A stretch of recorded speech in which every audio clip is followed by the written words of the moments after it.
Pride and Prejudice, Chapter 49. 2 days after Mr Bennet's return, as Jane and Elizabeth were walking together in the shrubbery behind the house, they saw the housekeeper coming towards them, and concluding that she came to call them to their mother, went forward to meet her. But instead of the expected summons, when they approached her, she said to Miss Bennet, "I beg your pardon, madam, for interrupting you, but I was in hopes you might have got some good news from town, so I took the liberty of coming to ask." "What do you mean, Hill? We've heard nothing from town." "Dear madam," cried Mrs Hill in great astonishment, "don't you know there's an express come for master from Mr Gardiner? He's been here this half an hour, and master has had a letter." Away ran the girls, too eager to get in to have time for speech. They ran through the vestibule into the breakfast room, from thence to the library. Their father was in neither, and they were on the point of seeking him upstairs with their mother, when they were met by the butler, who said, "If you're looking for my master, ma'am, he's walking towards the little copse." Upon this information they instantly passed through the hall once more, and ran across the lawn after their father, who was deliberately pursuing his way towards a small wood on one side of the paddock. Jane, who was not so light nor so much in the habit of running as Elizabeth, soon lagged behind, while her sister, panting for breath, came up with him and eagerly cried out, "Oh, papa, what news? What news? Have you heard from my uncle?"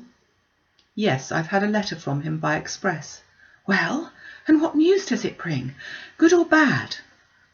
"What is there of good to be expected?" said he, taking the letter from his pocket. "But perhaps you'd like to read it." Elizabeth impatiently caught it from his hand. Jane now came up. "Read it aloud," said their father, "for I hardly know myself what it's about." From Gracechurch Street, Monday, August the 2nd. My dear brother, at last I'm able to send you some tidings of my niece, and as such, upon the whole, I hope will give you satisfaction. Soon after you left me on Saturday, I was fortunate enough to find out in what part of London they were. The particulars I reserve until we meet. It is enough to know they are discovered. I have seen them both." "Then it is as I had always hoped," cried Jane. "They are married." Elizabeth read on. "I have seen them both. They are not married, nor can I find there was any intention of being so. But if you are willing to perform the engagements which I ventured to make on your side, I hope it will not be long before they are. All that is required of you is to assure your daughter by settlement her equal share of the £5,000 secured among your children after the decease of yourself and my sister, and moreover to enter into an engagement of allowing her, during your life, £100 per annum. These are conditions which, considering everything, I had no hesitation in complying with, as far as I thought myself privileged for you. I shall send this by express, that no time may be lost in bringing me your answer. You will easily comprehend from these particulars that Mr Wickham's circumstances are not so hopeless as they are generally believed to be. The world has been deceived in that respect, and I am happy to say there will be some little money, even when all his debts are discharged, to settle on my niece in addition to her own fortune. If, as I conclude to be the case, you will send me full powers to act in your name throughout the whole of this business, I will immediately give directions to Haggerston for preparing a proper settlement. There will not be the smallest occasion for your coming to town again. Therefore stay quietly at Longbourn, and depend upon my diligence and care. Send back your answer as soon as you can, and be careful to write explicitly. We have judged it best that my niece should be married from this house, of which I hope you will approve. She comes to us today, and I shall write again as soon as anything is more determined on. Yours, etc., Edward Gardiner. "Is it possible?" cried Elizabeth when she had finished. "Can it be possible that he will marry her?" "Wickham is not so undeserving, then, as we've thought him," said her sister. "My dear father, I congratulate you." "And you have answered the letter?" said Elizabeth. "No, but it must be done soon." Most earnestly did she then entreat him to lose no more time before he wrote. "Oh, my dear father," she cried, "come back and write immediately. Consider how important every moment is in such a case."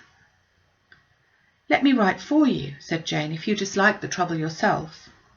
"I dislike it very much," he replied, "but it must be done." And so saying, he turned back with them and walked towards the house. "And may I ask," said Elizabeth, But the terms, I suppose, must be complied with." "Complied with? I'm only ashamed of his asking so little." "And they must marry, yet he is such a man." "Yes, yes, they must marry. There is nothing else to be done. But there are two things that I want very much to know. One is, how much money your uncle has laid down to bring it about, and the other, how I'm ever to pay him back." "Money? My uncle?" cried Jane. "What do you mean, sir?" "I mean that no man in his senses would marry Lydia on so slight a temptation as 100 a year during my life, and 50 after I'm gone." "That is very true," said Elizabeth, "though it had not occurred to me before. His debts to be discharged, and something still to remain. Oh, it must be my uncle's doings. Generous, good man. I'm afraid he has distressed himself. A small sum could not do all this." "No," said her father. "Wickham's a fool if he takes her with a farthing less than £10,000. I should be sorry to think so ill of him in the very beginning of our relationship." £10,000? Heaven forbid! How is half a sum to be repaid?" Mr Bennet made no answer, and each of them, deep in thought, continued silent till they reached the house. Their father went to the library to write, and the girls walked into the breakfast room. "And they are really to be married," cried Elizabeth as soon as they were by themselves. "How strange this is, and for this we are thankful. That they should marry, small as is their chance of happiness, and wretched as is his character, we are forced to rejoice. Oh, Lydia!" "I comfort myself with thinking," replied Jane, "that he certainly would not marry Lydia if he had not a real regard for her. Though our kind uncle has done something towards clearing him, I cannot believe that £10,000 or anything like it has been advanced. He has no children of his own, and may have more. How could he spare half £10,000? If we were ever able to learn what Wickham's debts have been, and how much is settled on his side on our sister," said Elizabeth, "we shall exactly know what Mr Gardiner has done for them, because Wickham has not sixpence of his own. The kindness of my uncle and aunt can never be requited. Their taking her home and affording her their personal protection and countenance is such a sacrifice to her advantage as years of gratitude cannot enough acknowledge. By this time she is actually with them. If such goodness does not make her miserable now, she will never deserve to be happy. What a meeting for her when she first sees my aunt!" "We must endeavour to forget all that has passed on either side," said Jane. "I hope and trust they will yet be happy. His consenting to marry her is a proof, I will believe, that he has come to a right way of thinking. Their mutual affection will steady them, and I flatter myself they will settle so quietly and live in so rational a manner as may in time make their past imprudence forgotten." "Their conduct has been such," replied Elizabeth, "as neither you nor I nor anybody can ever forget. It is useless to talk of it." It now occurred to the girls that their mother was in all likelihood perfectly ignorant of what had happened. They went to the library, therefore, and asked their father whether he would not wish them to make it known to her. He was writing. Without raising his head, coolly replied, "Just as you please. May we take uncle's letter to read to her?" "Take whatever you like and get away." Elizabeth took the letter from his writing table, and they went upstairs together. Mary and Kitty were both with Mrs Bennet. One communication would, therefore, do for all. After a slight preparation for good news, the letter was read aloud. Mrs Bennet could hardly contain herself. As soon as Jane had read Mr Gardiner's hope of Lydia's being soon married, her joy burst forth, and every following sentence added to its exuberance. She was now in an irritation as violent from delight as she ever had been fidgety from alarm and vexation. To know that her daughter would be married was enough. She was disturbed by no fear for her felicity, nor humbled by any remembrance of her misconduct. "My dear, dear Lydia," she cried, "this is delightful indeed. She will be married. I will see her again. She will be married at 16. My good, kind brother, I knew how it would be. I knew he would manage everything. How I long to see her, and to see dear Wickham too.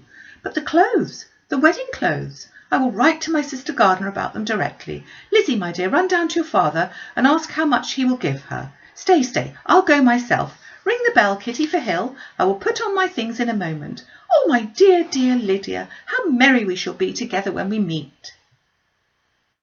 Her eldest daughter endeavoured to give some relief to the violence of these transports by leading her thoughts to the obligations which Mr Gardiner's behaviour had laid them all under.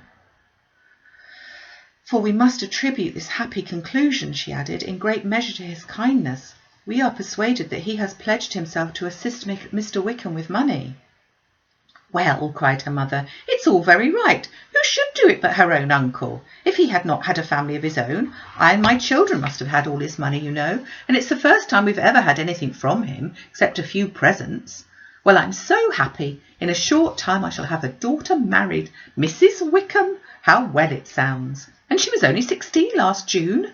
My dear Jane, I'm in such a flutter that I'm sure I can't write, so I will dictate and you write for me. We will settle with your father about the money afterwards, but the things should be ordered immediately."